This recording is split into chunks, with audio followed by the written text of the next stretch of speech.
Yes, welcome back. This is F a Rap Critic. I'm your boy Malik-16, and no, nothing should really matter at all besides you watching this episode and taking a moment to like and subscribe to the channel. If you have not already, go over to the rapruler.com where you can just indulge, leave your rankings for albums like this and any other album that you see.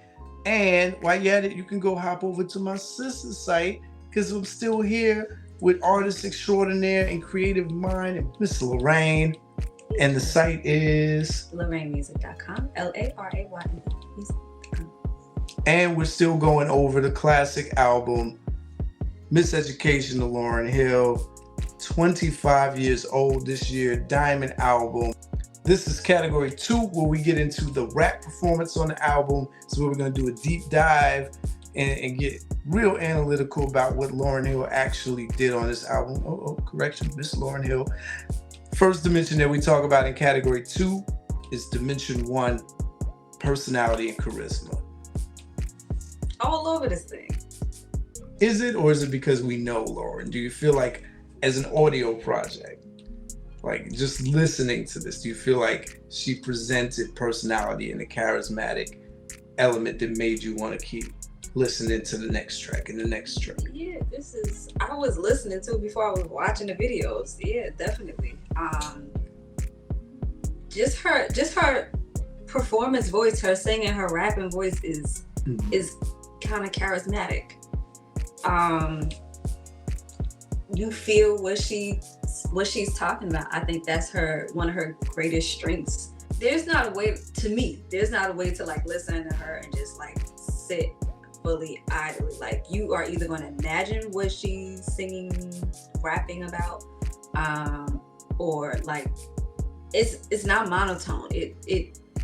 There's ebbs and flows to it. There's character in her voice to me, which is not easy to do, and that's why this dimension is such an important one, because this is an easily overlooked feature in why we like the artists that we like, why we like the projects that we like, because it's what keeps you going from track to track. And so I think about a track like Lost Ones, which as that song is aged on me, it does sound more recited. It sounds chanty, and it doesn't show as much personality as a song like Doo-Wop, because she's doing little cutesy fluctuations in a song like Doo-Wop. You're really getting what she wants to get in this sentence that's different from another sentence. Lost One, every line is delivered in the same kind of way. I don't think that's bad though. It's not about bad, it's just about, if we talk about personality, I don't know if I learned more about Lauryn from that song, because every song, I don't want around with your situation, from beginning to the end, every line is delivered the same way. Doo-Wop, even the way that she's popping yang like they got yang, those are more injections of personality than a song like that. So there's different songs on the album where she goes into those. I guess it's with that continual, if anything, the only repetitious thing she does in the album would be that song. But I think even that is a part of a feeling of how you may feel. Like that's, if anything, like a slight braggadocious, this is it. That's a risk though. The fact that she did both verses the same way. I'm glad it was only a 2-verse song. I'll say that, because I think there would have been, no matter how big a fan you are, 3 verses like that would have been like, okay, that's a lot. I will say, I remember when we had Place and Crates, we did this song. That was the hardest to remember because there were not as many inflections. Because I remember also lyrics and things because of how things are said. Yeah. So since it was the same, I feel like I even repeated part of the first verse in the second verse, or one or the other. Yes. So I will agree with that. Because there's such a vast array of types of songs and types of spaces she wants to take you in, it's harder to put your finger on what it is she does that gives you that charisma element, but you do know you have enough songs where she displays it. For every song that's like a little bit more static in delivery, you get something that's more dynamic in delivery. Same way with the tempos, how we had the up tempo and the mid or slow tempo songs. contrasted and put next to each other. So it's really hard when we talk about products from our artists this big to separate what we know about them. This is what we went through when we were talking about Diddy's album. It's like, it's hard to think about Diddy without thinking of Diddy, right? But we're talking about just on this album alone, how do you feel personality was conveyed? Something to consider on a scale from 1 to 5 heartbeats, sis. Only because you brought up the monotonous tone of the delivery of the lyrics in that particular song. 4.5. Otherwise, if it was for that, I'd give it 5.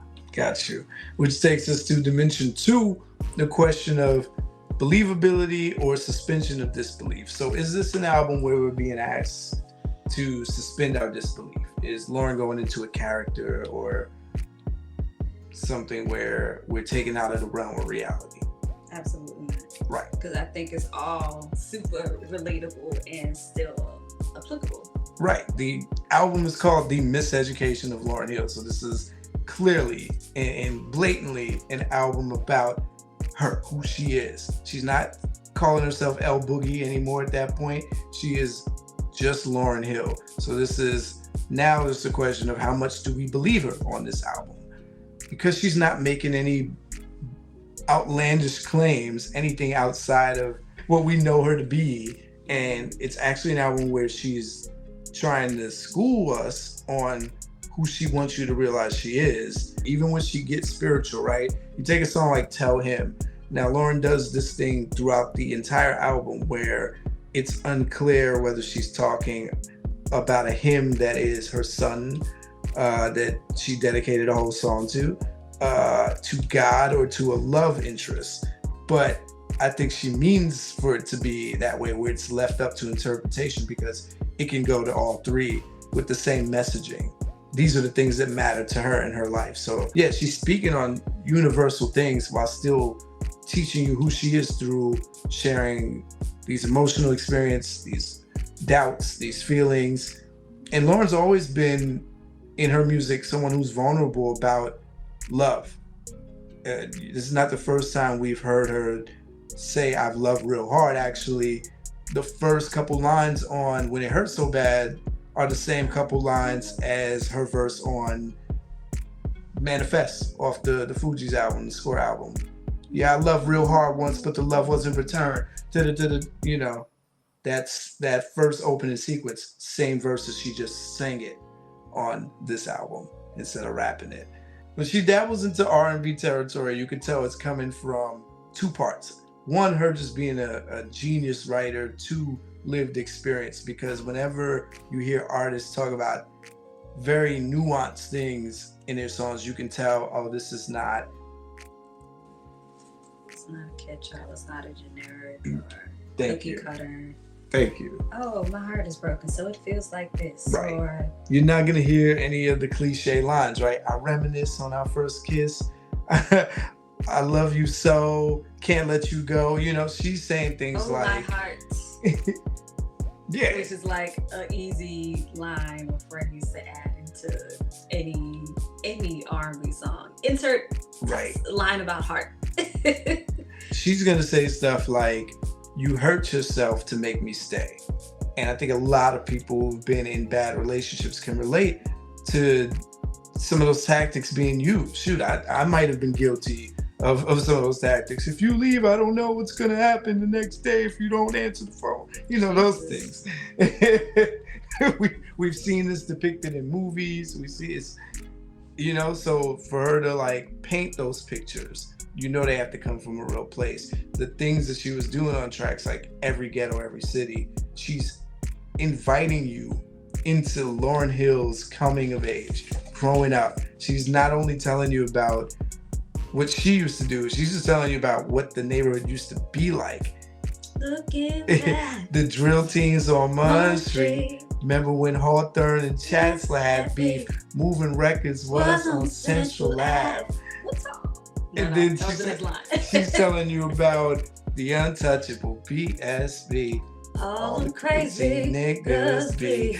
Or just what the years felt like, right? Jack your body. Not a Bismarck. He used to amp up the party.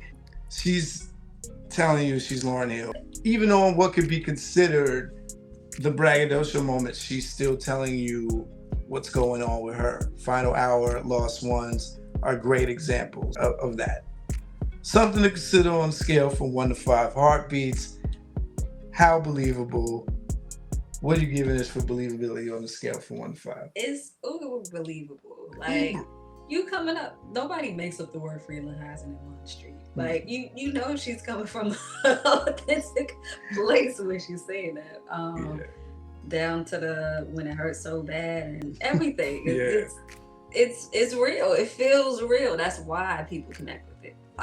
Dimension 3, the delivery. Now, me and Larayne just started touching on all of this when we were talking about the ways that personality is conveyed. Now we can get into the technical aspects of it. So let's talk about her sung delivery first. The choices she makes as a singer on this album. I thought there was a lot of wrong delivery, which some people love, some people hate. They're like, oh, she's not that great of a singer. I'm like, she's not singing like Whitney Houston because that's not her lane. But she's technically correct. And one of the most important things I always was told even when I started singing as a child, you want people to be able to connect with what you are saying while you are singing. What are your words? Otherwise, what's the point? Part of singing in your storytelling and singing, it's kind of like being an actress. You are helping people picture the story that you are painting.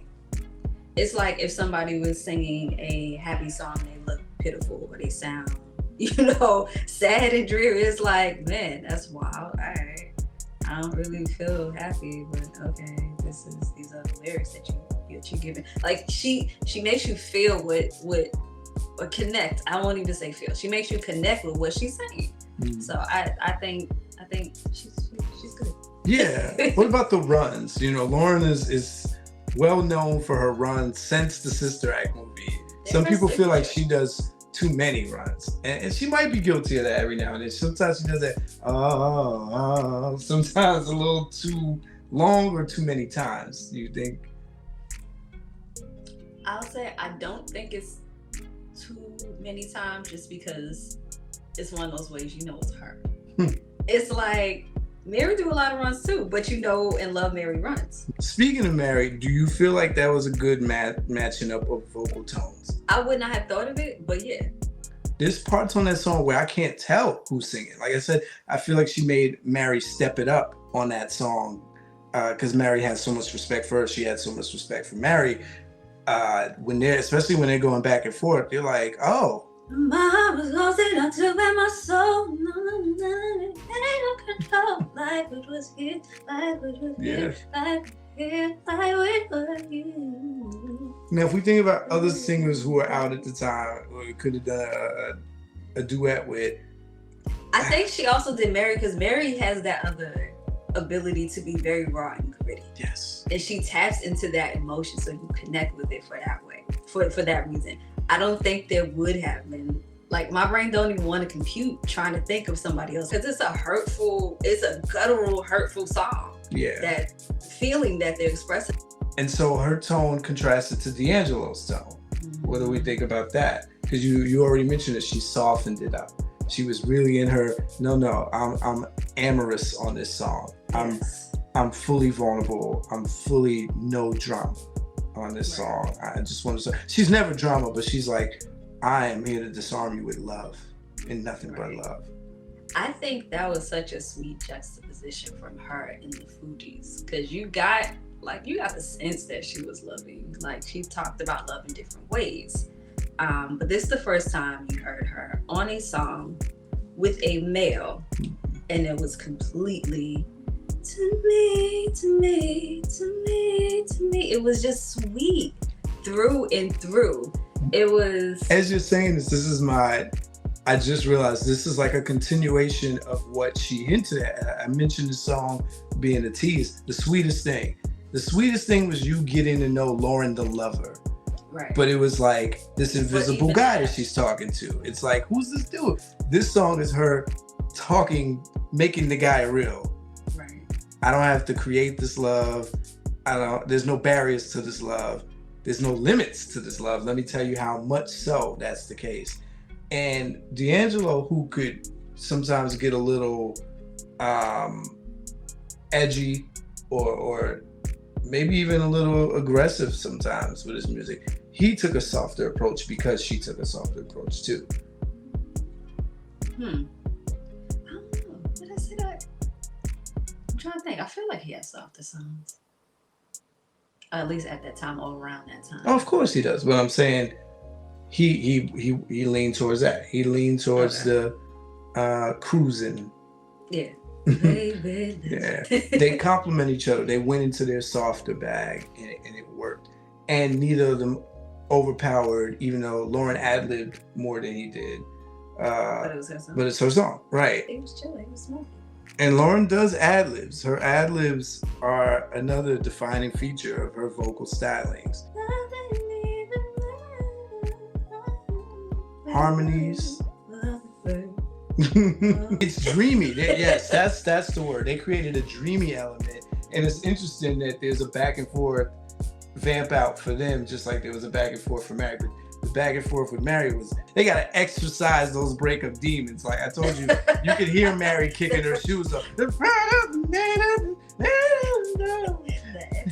With D'Angelo and Lauryn, it's more nothing but you. Like it's complimentary in a different way. So riffs, runs, harmonies, which are not mentioned enough on this album.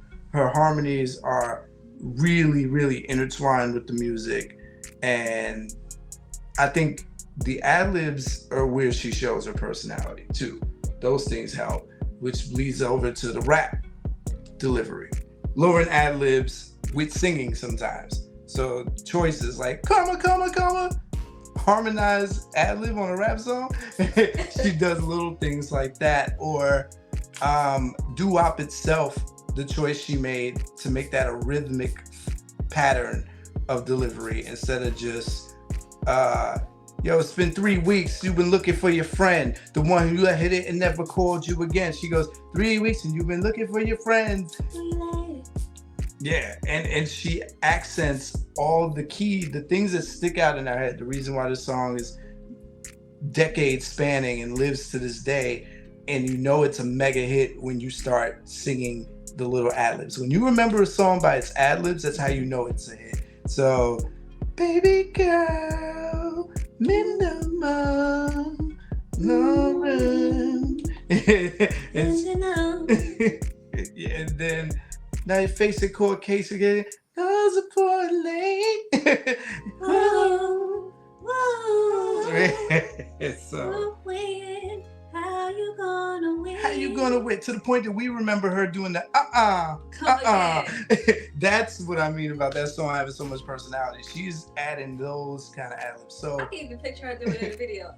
right. That's what she does. The stutter step, yeah. And so those choices in delivery are what makes songs stand out throughout the album from each other and in music history. And she does that sung rap choice again on Every Ghetto, Every City. There's an element of, she breaks. Remember, feeling as you used to have a bomb. Yeah, there you go. Back window, fresh and slick, Rick put together, looking at the proof. I know it all live forever. She goes in and out of straight singing and rap style singing on that song. Yeah, that thank you. Superstar is the same way, you know. It's a lazier delivery that you can't quite say is singing, but you know it's singing. And Lauryn's such a great singer that she can carry a note just humming. She does the verses in the same pattern as she does the hook. The songs like that usually it's a big risk. Yeah. Her rap delivery when she's straight spitting, we talked about how Lost Ones is more chanty. You can't hold God people back that long, make that strong, trying to pretend like your words your bond. Even though that delivery, we don't hear that style anywhere else on the album, because she does incorporate a little reggae dancehall type of influence to how she's pronouncing some words, right? But that projection style we hear again on Everything Is Everything when she raps again. Same projection, not the same inflection. As opposed to how she raps on Forgive Them Father or Superstar, which is more casual.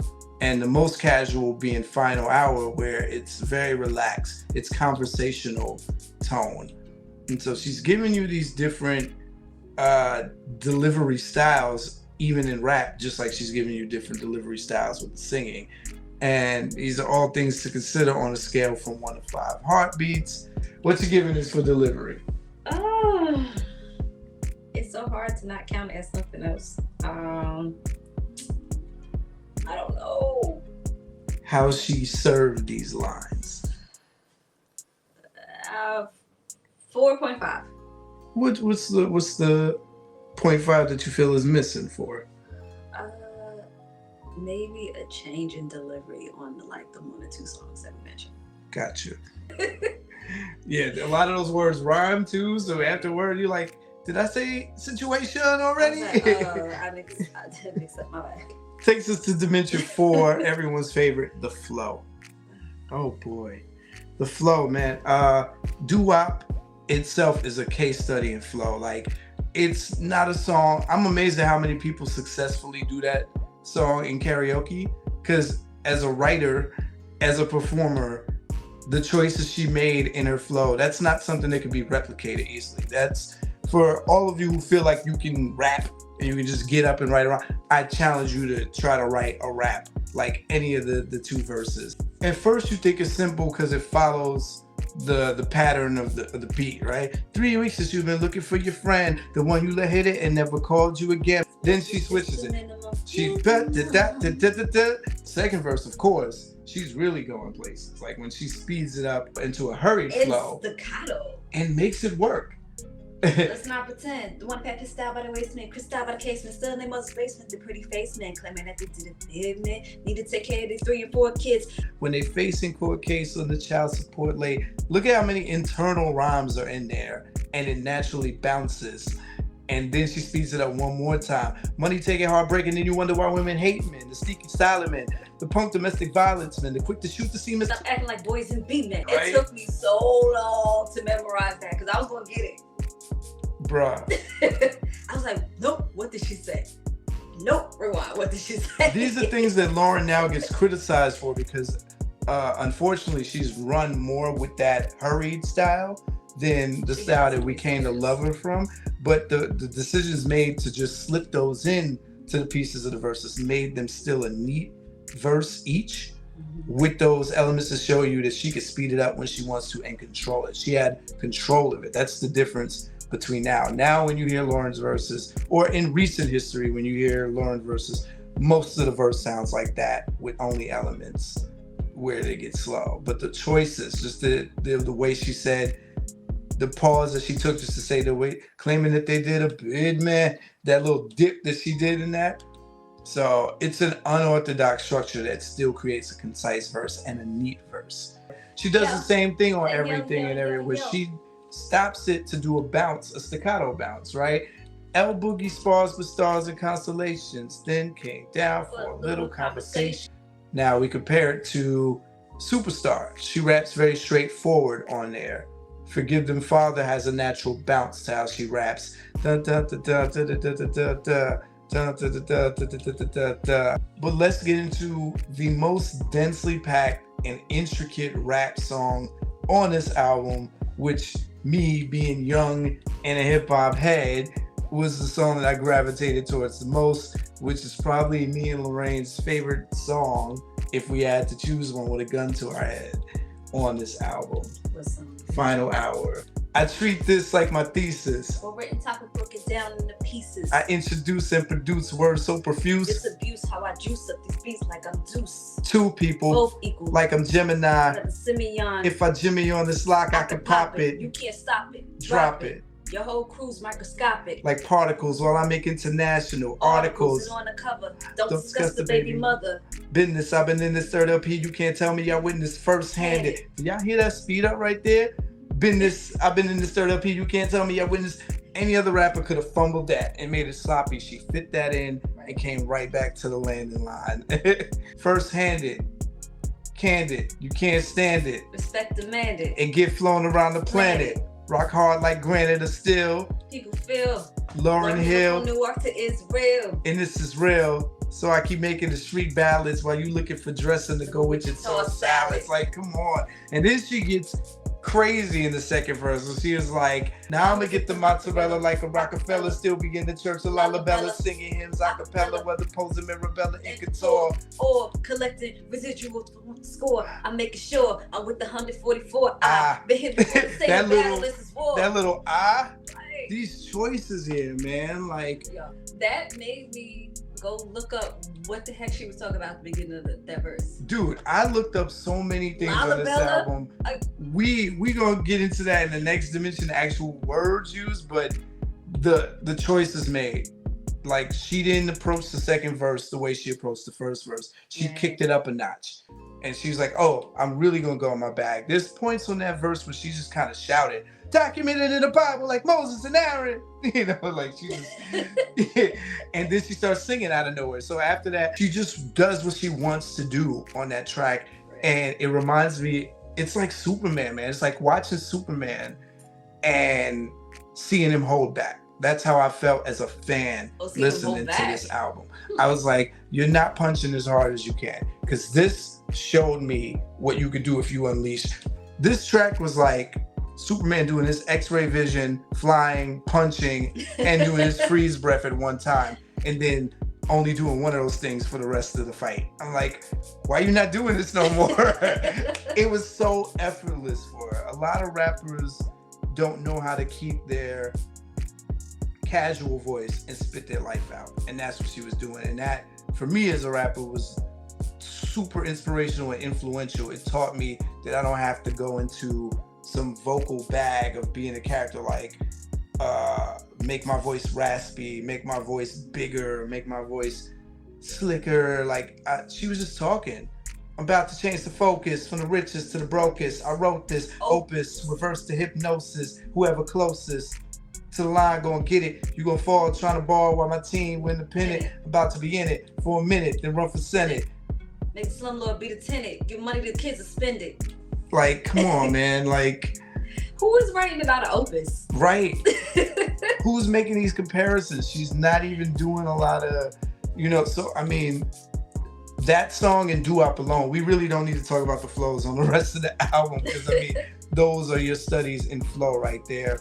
This is why Lauryn comes up in conversations of being the GOAT, not the female GOAT, the GOAT. And has she produced more albums, more solo material to have a discography, I think she'd still be in your top 5 conversations. If you want to think about the rap flows on this album, look no further than those 2 tracks. Study Long, Study Strong. I dare you to replicate them. Something to consider on a scale from 1 to 5 heartbeats. What you giving this for the flow? 5. That was easy. Takes us to dimension 5, where we talk about the wordplay and the bar intent. Woo! Let's first talk about the wordplay on the sung offerings on this album. So, title track is where you're gonna get some of the deepest stuff mentioned, and we'll talk more about that probably in the next dimension. But Lauryn is not singing in straightforward ways for half of the songs on here. You're probably gonna get the deeper manipulation of the English language, where there's layered meaning on the songs on the second half. So Forgive Them, Father, because it has so much biblical references. Tell Him, because there's biblical references. Tell Him, she's literally remixing passages from the Bible, things from like Paul and Corinthians, and turning them into verse. Which is smart and simple at the same time. It's smart and simple, and that's what the best artists do. They're like, well, why did I think of that? Right. And never be jealous, and I won't be too proud. Like everybody says that at their weddings. Yeah. Because love is not boastful. Ooh, and love is not loud. Every verse is something from a Bible passage that she just worded and personalized. And you'll see pieces of that in Forgive Them, Father too. She uses idioms, she uses figurative language, imagery, lots of imagery, right? We think of Nothing Even Matters. That's all imagery. They're giving you these visual scenarios to represent metaphorically what they're willing to do for their love. You know, not even if the sky should fall, the world, it seems so very small, my boss could call. So they're giving you literal things, and then they're giving you these gigantic things happening to represent this is not a big enough distraction to keep me away from your love. Simplest, beautiful thing. Yeah. Now, you won't find me at no store. I have no time for manicures. With you, it's never either or. Right? Yeah. I can speak on an offering like everything is everything because, again, she's using otherworldly imagery to also elevate this idea that she's iconic. She's not even on the pedestrian level where she's talking about industry-based competition or mortal affairs. She's telling you she's adjacent to the king, fear no human being. She rolls with cherubims, baby angels to Nassau Coliseum. She's protected and guided by something beyond you mere mortals. Let that slip past me. Baby angel.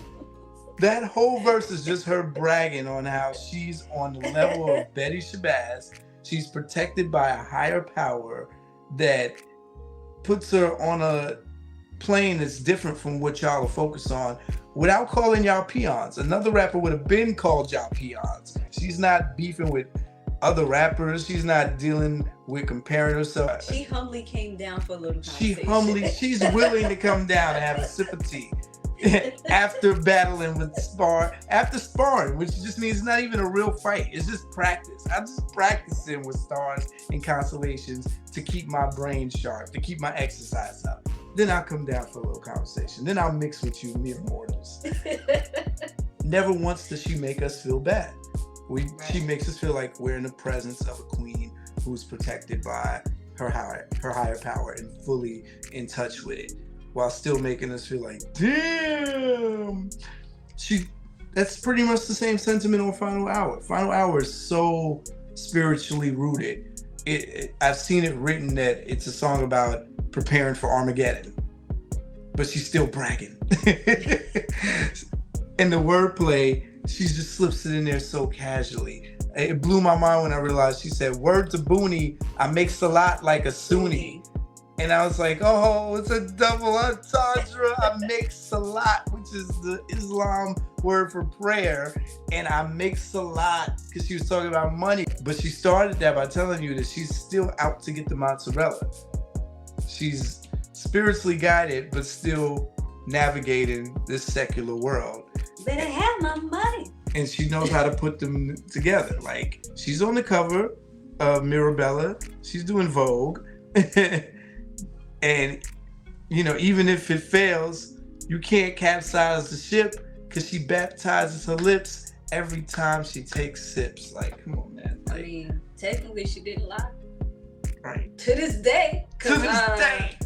I mean, her ship's, you know, it's sunk a little bit, but yeah. She's still here. We still talking about her. Exactly. She's still touring, even though people talk about her tardiness. Them tickets are still getting sold. And can we talk about, I mentioned this in video one, the bigness, for lack of a better word, of the words that she used, the vocabulary displayed on there. Can we talk about how this album single-handedly, from the song X Factor, taught people the word reciprocity? Yeah. Dictionaries were sold. Dictionaries were sold. There's people who sing that line and still don't know that word. We were joking about how we both, from the song Final Hour, had to do research on what the Church of Lalabella is and represents. Manischewitz wine, like she's learning you without making you feel dumb. Feeling like you stupid. Yeah. Because again, it's just authentic to her. It's not those elements are not the braggadocious thing about what she's spitting. I would compare her to a waterbender in Avatar. She's not. She's bending words. She casually is doing that kind of wordplay thing, like the make salat thing, all throughout her rap verses. And she's just doing it because she can. And she'll still throw a punchline in there. She'll do a like. She'll do a as. So you get simile. You get metaphor all throughout. And we're talking about real metaphors, not what you all call metaphors. Like she is saying, I am this. That whole capsize the ship, baptize my lips, that's metaphorical talk. We talked about how nothing even matters is metaphorical talk. So you're getting the gamut of rhetorical devices here. All things to consider on a scale from 1 to 5 heartbeats. Sis, what you giving this? I think since we quoted so much, still a 5. I feel like this is cheating. Like I'm just saying 5. You gave a couple 4.5s. We're good. Takes us to dimension 6. The overall quotability, the punchlines and the poetic wisdom, either or both. And the quotables we take from this. Drake is still quoting her. Drake is still quoting her. Cry for me. You said you died for me. Give to me. Why won't you live for me? There we go. What? Cardi B quoted her. Mm-hmm. Like, not a lot of people can boast that the leading words of their second verses are as memorable. It's the ad-libs. Yeah. You're right. And I think the talking ad-libs in the beginning of Superstar, yo, hip hop, but there's way more poetic wisdom. Lauryn leans way more to the side of poetic wisdom than punchline. She's not a punchline rapper, although she's proven that she can do it. She's a rapper's rapper, so she can do it all. I mentioned the title track, Miseducation. You know, she has lines on there where she's like, I look around my environment, I wonder if, right. That whole song is written in poetic verse. Very much so. She's not directly telling you what's being conveyed as much as the music is telling on itself, because right. She's letting you know through the music, because we pointed out how it's melancholy and somber. The use of that organ in that song too. Right. The way she's singing, she lets you know this is a serious song, and the fact that she's using that indirect poetic language. It's also taking account of people being like a part in the heart. The whole song. I gotta change. No one loves you more than me, and no one ever will. That could be cliche, but it wasn't, because she leaves it like that. That's ... It's just a silly game. Those parallels of the first verse saying, no one loves you more than me, and then the next verse saying, no one's hurt me more than you. Poetic language there. Poetic language there. That use of the change at the end, the care for me, like the you die for me, but why won't you live for me? Yes. That part always died. Yes. It's like you always hear, you did always hear, like, you know, I'll die for you, and he'll die for me, and she'll die for me, but I'm trying to live. Can we be here? Can we be good? What a genius point that you just... That's gonna be the gem of this episode right there. Like, yeah, that's a brilliant pickup right there. The way she approached Lost Ones, again, she could have called names out. She could have been more direct and not been as veiled. But again, this wasn't just to speak about her situation. This was universal for anybody who deals with betrayal or ego or these other elements. That also made it timeless.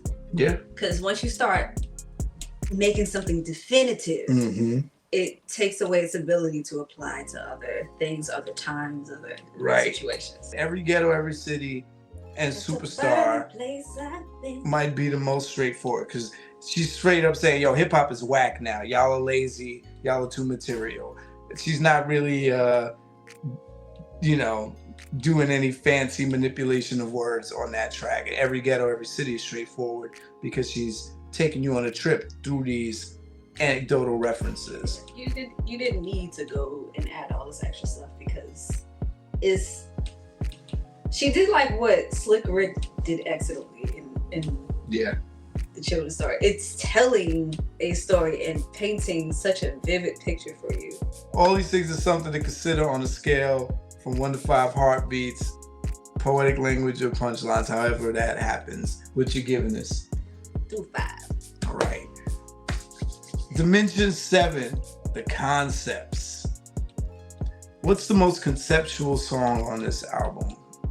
Well, I like the concept of her using the Psalms and the biblical references. I think Tell Him might be the most conceptual on here, followed by Nothing Even Matters. Oh. Nothing Even Matters. These things, big and small, can't keep me from you. So it's a light concept. We're not getting any like super intricate concepts here. She's not turning herself into a bucket of water on here, but Tell Him is pretty darn, I think you said it already, simple and genius at the same time. Right. Remixing and incorporating those elements. Nothing even matters. Like, if I think of it visually, like I could picture like, you know, back in the day they used to talk about pulling petals off a flower, like he loves me not, he loves me not. It's like, I love him, no, I love you, no, I love him, no, I love you. It's like, it feels like that. Right. And Forgive Them, Father is her kind of using the cheat code to be preachy. She's like, I'm not going to preach and judge you. I'm going to judge you from a distance. Here's what I see. Father, forgive them. You have mercy on them because you're the only one who can pass judgment. But I'm going to pass judgment by way of turning this over to you. They know now what they do. But that's as close as we get to conceptual material here. So yeah, those are your three. But let's not also overlook the fact that this entire album can be seen as a concept album because, as you mentioned, of the skits with the kids. Yeah. You never are taken too far out of this classroom feel and packaging that the whole album is enveloped in. So you got fancy Adidas. So by the end, you feel like you really went through a school day. You think about a typical school day, middle school, high school level, your periods are broken down. I don't think in elementary, depending on how fancy your school is, you get that kind of notice and understanding of how your day is bracketed. When you're an adolescent, they start giving you that freedom. So you know 8th period, 5th period, homeroom, you have it broken down. Elementary, you're like, no, you're just in school all day. Here's lunch and recess, it's time to go. Just focus with yourself. Right. And so you start thinking like that. 8th period on this album is around the time when you get to Everything is Everything and Miseducation. You're towards the end, school's almost over. And if you want to stay after school for Can't Take My Eyes Off of You and Tell Him, then you have those two bonus periods. So it is conceptual in that way. So something to consider on a scale from 1 to 5 heartbeats. How good of a job did it do with the conceptual elements on this album? I think it was good. I'll give it 5. Takes us to the content dimensions, Dimension 8 and Dimension 9. First, let's talk about Dimension 8, the externalized content. How much is Lauryn talking about things that matter outside of her inner monologue, outside of her autobiographical stuff? Talk about worldly things. We just talked about Forgive Them, Father. This is her warning / judgment / prayer for the world. Right. Everything is everything. The rap, she's talking about herself. The rest of the song is about the world, the state of the world. She wrote these verses for everyone who struggles in their youth. Struggles in their youth, right? Who made these rules. We're so confused. Easily led astray. She's giving you her spiritual outlook all throughout, but she's delivering it in this universal way. Like, we as humanity are affected by this. Lost ones and Forgive Them, Father, same sentiment of acts need to be cleaned up before retribution and reckoning happens. That's pretty much the sentiment there.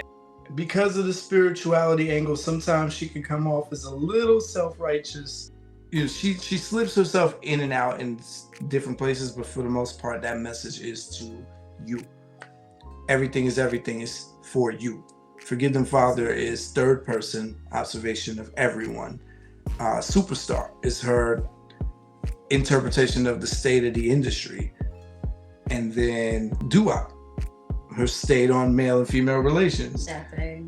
There are some language choices that Lauryn used that kind of created mild controversy. I think as we became more woke, I've heard things over the years about the lines in Dua where she's like, hair done by Europeans, fake nails done by Koreans, come again. I've heard a little buzzing on social media about these sound like respectability politics. Why is she putting down other races to make her point about uplifting her race? I've heard these kind of murmurs. Yeah, I'll say this and then I'll leave it alone. I think it was just literally a reflection of the space that she knew. Like, I know for a fact, if you go to some of these places that she's referencing in the every ghetto, every city, there are shops where you are getting your nails done by people that don't look like you.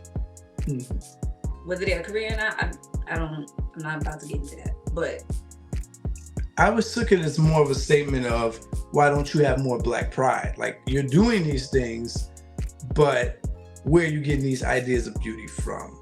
That too. How much authenticity, how much of your natural presentation do you have? Which would not be hypocritical on her part, because although she was doing that, out the gate doing it, even though she was wearing lipstick and maybe some nails and stuff, you see she also went through a period after this where she abandoned that stuff. I don't remember her doing like nails. Well, maybe I don't pay attention to that stuff, but like, little makeup. She was glam. She was glam, but she was in her physical body natural. Fair enough. Natural, but no, I bring up the it was a reflection of what she actually saw going on, because literally, especially at the time, if you were going to the areas that she was talking about, that is what was happening. Yeah. Like, it's not, I mean, the phrasing of it may, now looking back at it, you may want to change, but it was not inaccurate. Something I forgot to mention when we were talking about the quotability, Lauryn got away with saying the word semen on a right. I think commercial she said hit. It so quickly, like nobody understood what the hell she was saying. And what a choice. She wanted you to get that raw idea of how dangerous it is. She could have said, quick to make a baby. She was like, no, quick to shoot the semen, stop acting like boys and be men. I think also because it's not the easy thing to say. Like, nobody, who else is saying a song and using the word? So for even like somebody in radio who'd be like, no, we don't like this word. Like, you gotta even think about the fact that she used that word. Another teachable word. Like, you gotta catch that. Like, right. Nobody's like, ha, she just said, it's not like dropping the F-bomb or something else like right. that. It's not a tip, it's a medical, Yeah. It probably told a lot of people what that word was once they like had to read the lyrics and learn that that's what she said. And then Dimension 9, the internalized content, where she's talking about autobiographical things from her feelings, things that matter to her. Yeah. Zion. The number one. Every ghetto, every city. And then, of course, the Heartbreak songs coming from this is Lauryn's experience. I love space. The young man. Yeah. So, I'd say that's pretty evenly split.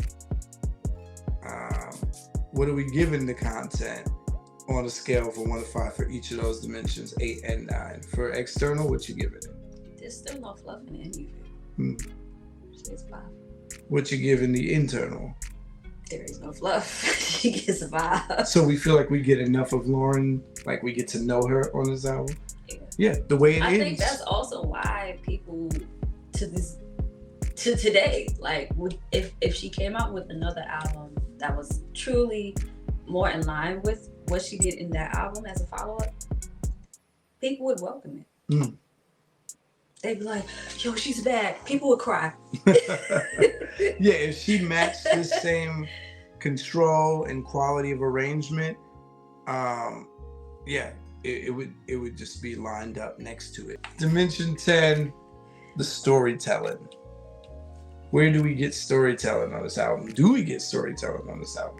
We absolutely get it. I was just referencing, comparing Every Ghetto, Every City to Slick Rick. And the way it was crafted. A children's story? Yeah. Okay. So you feel like you get taken through the growth of young Lauryn? Yeah. Like, streets that nurtured Lauryn Hill made sure I never go too far. Like, the drill teams on Munn Street. Like, you can picture that. Skinny legs and press-on curls. Yeah. Press-on curls. What is it? Skinny legs and what? Press and curl. What So a is press that? and a curl. So you saw them girls back in the day with the hair curl? Yeah. Like with a flat iron type of thing or curl iron. Skinny lays and pressing. So you got your hair done for Easter. You got a press and curl. Okay. Nice. You can tell I got press and curl. That was an educational moment, a teachable moment. Such a guy. Yeah, definitely. I was like, Huh? I felt like DJ Envy. Can you explain to the people what a press and curl is for those who don't know? Yeah, X Factor and I Used to Love Them and When It Hurts So Bad, the Heartbreak songs can be seen as a story, but they're more like acts of a movie, not a whole movie. Every Ghetto, Every City could be a whole movie. It felt like the rap song version of Crooklyn. That's a good one. Yeah. He's like, thank you.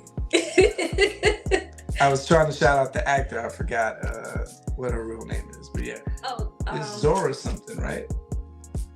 I ain't gonna tell you. I remember. I'm gonna be lying. Troy. Shout out to Troy. All any good album needs is one story, according to your Uncle Kwame. He said, tell me a good story in the album. That's how I know it is a classic. Even though Every Ghetto, Every City is not a full story that takes you through a whole life, it's almost like the song that Andre 3000 did on Speakerbox Love Below album, where he's just giving you this piece of his life. He's not telling you his whole life story. I was about to say prototype. Oh no, A Life in the Day of Andre Benjamin. For most of us, it gets the job done, but that's something for you to consider on a scale from 1 to 5 heartbeats. What you giving this to take it home? She touched on Slippery in his lane. I'm gonna give her a 5. Wow, 5 it is. And with that, we conclude the category 2 review of the Miseducation of Lauryn Hill. Thank you, sis, for joining me. It's not every day that I get someone in person in the studio, Not at all. In the recording space. So this is always an extra special treat. All right, sis, please let the people know where they can find you and what you got cooking up. I'm not ready to say what exactly they are, but when I am ready, I'll put it on my website, LarayneMusic.com. And I'll also probably have it on my socials, so make sure you follow me there too. Miss Larayne on IG and TikTok, MSLARAYNE. All right, and she did mention that these you can't see the whole shebang. I got a fruit left. There you go. Boom, raindrop, drop top, right? Oh wait, hold up! I got something else. Uh-oh, she has something else for I got people. a few of these left because they were popular and I re-upped the last time before. So if you like me and you traveling and you need you a luggage tag, put it on your bag. I will bring my bag, but it's all open and that would take forever. We don't have time for that. Boom, luggage tags. Who does this? You got to think out the box. The raindrop is universal. But yes, you can go to the website and cop the Move exclusive raindrop tee and luggage tag just to show support and love. Be on the lookout for the things that she has, coming up musically. And you do lives with musicians, don't you? I do on Thursdays on TikTok. Come and join, especially if you are artists. I like to hear new things and put people on. I got a whole playlist I started to create out of it just so people can know the songs because they do get requested. So. Yep, she takes requests and she will play your product if you are a working artist, either just trying to share music or get your music exposed by someone who may have more followers. And if she doesn't have more followers than you, it's just a great community space to just share and talk things music with people who do it. And, down the line, she and I might collab again on some more material because we're forever collaborators. That's just kind of how it is. She didn't tell you her resume. We worked with Johnny. We've worked with DJ Evil D. I mean, we've worked with so many people. We've done so many big things. She is a original member of the Plates and Crates family. And so she's forever Plates and Crates family. And what? I said, oh. Oh, I thought that was, oh, don't say that. I cut y'all off a long time ago. They ain't coming to see you, Otis. Y'all know what it is. This is Bro and Sis, man. It's been a pleasure. Could not review this album without bringing a Lauryn Hill expert. If for no other reason, for the sheer fact that we killed that Lauryn Hill dedication, Plays and Crate show. So it's a full circle moment. And y'all know what to do. Until next time, F for Rap Critic. We talk about it while I live it. Word to meth.